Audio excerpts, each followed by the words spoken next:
जब भगवान विष्णु ने कंस के वध के लिए श्री कृष्ण का अवतार लिया, तब उसी दौरान उनके प्रेम के रूप में राधा रानी का जन्म वृंदावन में हुआ। राधा जी के माता पिता का नाम वृषभानु और कीर्ति था। आपको जानकर हैरानी होगी कि कई धर्म ग्रंथ में लिखा गया है कि जन्म के कई साल तक राधा रानी कुछ भी नहीं देख सकती थी, क्योंकि जन्म से पहले ही राधा रानी ने तय कर लिया था कि पृथ्वीलोक पर उनके द्वारा सबसे पहले देखी जाने वाली चीज़ श्री कृष्ण का मुख होगा और तब तक वो पृथ्वीलोक पर कुछ भी नहीं देखेंगी। इस बात से आप अंदाज़ा लगा सकते हैं कि श्री राधा कृष्ण का यह प्रेम पृथ्वीलोक में जन्म लेने से पहले से ही अनंत था। भागवत पुराण की माने तो श्री कृष्ण ने अपना ज़्यादातर बचपन गोकुल में बिताया, जहाँ उनकी दिव्य शक्ति के कारण उनकी चर्चा चारों ओर फैली। साथ ही श्री कृष्ण और राधा के प्रेम के बारे में भी उस समय पूरे गोकुल को पता था, क्योंकि श्री कृष्ण और राधा 8 साल की उम्र से ही एक दूसरे को प्रेम करने लगे थे। जहाँ हमेशा गोपियाँ श्री कृष्ण की बांसुरी की धुन पर नृत्य करती थी, वहीं राधा श्री कृष्ण की बांसुरी में खोई हुई उनके पास बैठ जाती थी। राधा और बांसुरी का जुड़ाव ऐसा था कि जब भी श्री कृष्ण बांसुरी बजाते, राधा को मानो ये पता चल जाता था कि श्री कृष्ण उन्हें बुला रहे हैं। जिसके बाद श्री कृष्ण और राधा घंटों तक यमुना नदी के किनारे बांसुरी की धुन में मग्न रहते। कई बार तो गोपियाँ भी इनके इस तरह के प्रेम को देखकर जलते थे। जब श्री कृष्ण बड़े हुए, तब उनके आसपास के लोगों की जिंदगी काफ़ी तेज़ी से बदली, खासकर राधा और श्री कृष्ण की, क्योंकि अब वो समय आ चुका था जिसके कारण श्री कृष्ण ने पृथ्वीलोक पर जन्म लिया था। इसलिए अपने मामा कंस के बुलाव पर श्री कृष्ण को वृंदावन छोड़कर मथुरा जाना पड़ा। मथुरा जाने से पहले ही श्री कृष्ण ने आखिरी बार राधा जी से भेंट की थी और श्री कृष्ण और राधा इस समय काफ़ी उदास थे। राधा ये बात जानती थी कि श्री कृष्ण के मथुरा जाने के बाद श्री कृष्ण का वृंदावन वापस आना बहुत मुश्किल होगा, जिसके बाद राधा रानी शायद श्री कृष्ण से दोबारा नहीं मिल पाएंगे। इसलिए काफ़ी समय तक इन दोनों के बीच खामोशी रही और अंत में राधा ने श्री कृष्ण से 2 वचन लिए, जिसमें पहला वचन था कि राधा के दिल में हमेशा श्री कृष्ण का ही वास रहेगा, और दूसरे वचन में राधा ने श्री कृष्ण से कहा कि मेरे अंत के समय मुझे आप दर्शन देंगे। श्री कृष्ण राधा के दुखों को समझते थे और वो यह भी जानते थे कि राधा शायद उनके वियोग को सहन नहीं कर पाएगी। इसलिए श्री कृष्ण ने राधा से एक वचन लिया कि मेरे जाने के बाद राधा, तुम मेरे वियोग में कभी आंसू नहीं बहाओगी। जिसके बाद श्री कृष्ण अपने भाई बलराम के साथ मथुरा पहुंचते हैं और अपने कर्मों के अनुसार अपने मामा कंस का वध करके मथुरा के जेल से अपने माता पिता देवकी और वासुदेव को मुक्त कराते हैं। श्री कृष्ण द्वारा कंस का वध करने के बाद मथुरा की प्रजा में बड़ी खुशियां मनाई जाती हैं, पर कंस की मृत्यु का समाचार जब उसके ससुर मगधराज जरासंध को मिला तो वह आग बबूला हो गया। अपनी विशाल सेना लेकर वह विध्वंसों पर आक्रमण करने चल पड़ा। श्री कृष्ण को जब पता चला कि जरासंध मथुरा पर आक्रमण करने जा रहा है, तो उन्होंने अपने भाई बलराम के साथ एक सेना तैयार की और जरासंध को युद्ध में बुरी तरह हरा दिया।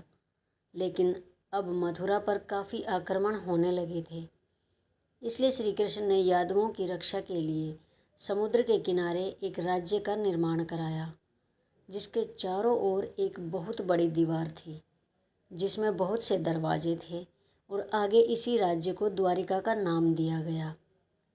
श्री कृष्ण ने द्वारिका पर करीब 36 साल तक शासन किया, इसलिए श्री कृष्ण को द्वारिकाधीश भी कहा जाता है। द्वारिका में रहकर श्री कृष्ण ने रुक्मणी और सत्यभामा से भी विवाह किया था। श्री कृष्ण रुक्मणी से काफ़ी प्रेम करते थे। रुक्मणी भी श्री कृष्ण को अपना आराध्य मानती थी।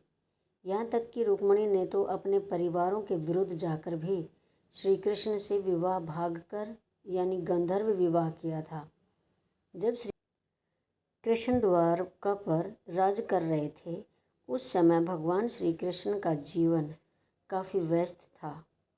वही राधा रानी वृंदावन में बैठे श्री कृष्ण के यादों में खोई हुई थी।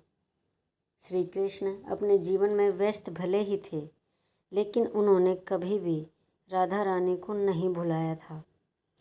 कई बार तो उनकी पत्नियां भी श्री कृष्ण के राधा से प्रेम को देखकर काफ़ी जला करती थी, क्योंकि सोते जागते कृष्ण राधे नाम जपा करते थे, मानो राधा और श्री कृष्ण का प्रेम ही श्री कृष्ण के लिए कोई शक्ति हो। वैसे कुछ कथाओं में ये लिखा गया है कि खुद ब्रह्मा जी ने आकर बचपन में ही राधा रानी और श्री कृष्ण का विवाह करवाया था, लेकिन ज़्यादातर धर्म ग्रंथों में इसके बारे में कोई उल्लेख नहीं मिलता। पर ज़्यादातर धर्म ग्रंथों में देखने को मिलता है कि श्री कृष्ण से वियोग के बाद राधा श्री कृष्ण की भक्ति में लग जाती है, जिसके बाद एक समय ऐसा भी आता है जब उनका विवाह यादव पुत्र अभिमन्यु से कर दिया जाता है। और यादव पुत्र अभिमन्यु को श्राप मिला था कि वो कभी भी राधा रानी को छू नहीं सकता। अगर उसने ऐसा किया या कोशिश की तो वह भस्म हो जाएगा। राधा रानी विवाहित जीवन में स्वयं तक रहकर अपनी समस्त जिम्मेदारियां पूरी करती रही और फिर उन्होंने अपनी सभी जिम्मेदारियों से मुक्त होकर अपने प्रेम श्री कृष्ण से मिलने का फैसला किया। पुराणों में राधा की मृत्यु का उल्लेख नारद पुराण में मिलता है, जहाँ लिखा गया है कि जब राधा रानी श्री कृष्ण से मिलने द्वारिका पहुँची तो यहाँ दोनों काफ़ी समय तक साथ रहे। पर एक साधु एक महल में रहने के बावजूद श्री कृष्ण अपने कार्यों में काफ़ी व्यस्त रहते थे। इसके अलावा श्री कृष्ण को यह भी डर था कि कहीं श्री कृष्ण और उनके प्रेम के कारण श्री कृष्ण की पत्नी रुक्मणी और सत्यभामा को मिलने वाला श्री कृष्ण का प्रेम कम न हो जाए। इसलिए राधा रानी ने श्री कृष्ण को बिना बताए द्वारिका छोड़ दिया और वापस वृंदावन चली गई। लेकिन अब राधा रानी का अंतिम समय आ चुका था, जिसके बाद राधा रानी ने अपने अंतिम समय में श्री कृष्ण को उनकी वचन की याद दिलाई कि कैसे श्री कृष्ण ने मथुरा जाते समय राधा रानी को उनके अंतिम समय में पास रहने का वचन दिया था। जैसे ही श्री कृष्ण को राधा रानी के अंतिम समय का आभास हुआ तो वे तुरंत ही राधा रानी के पास पहुंच जाते हैं। अपने प्रेम को इस तरह से अंतिम सांस लेते देख श्री कृष्ण काफ़ी भावुक हो गए थे, जिसके बाद श्री कृष्ण ने राधा से अंतिम समय में कुछ मांगने को कहा। राधा रानी ने पहले तो श्री कृष्ण से कुछ नहीं मांगा, लेकिन जब श्री कृष्ण ने जोर दिया तो राधा ने कहा कि मेरी बस एक ही इच्छा है कि मुझे मेरे अंतिम समय में आपके साथ वैसे ही पल बिताने हैं जैसे हम वृंदावन में एक ही साथ बांसुरी की धुन में समय बिताते थे।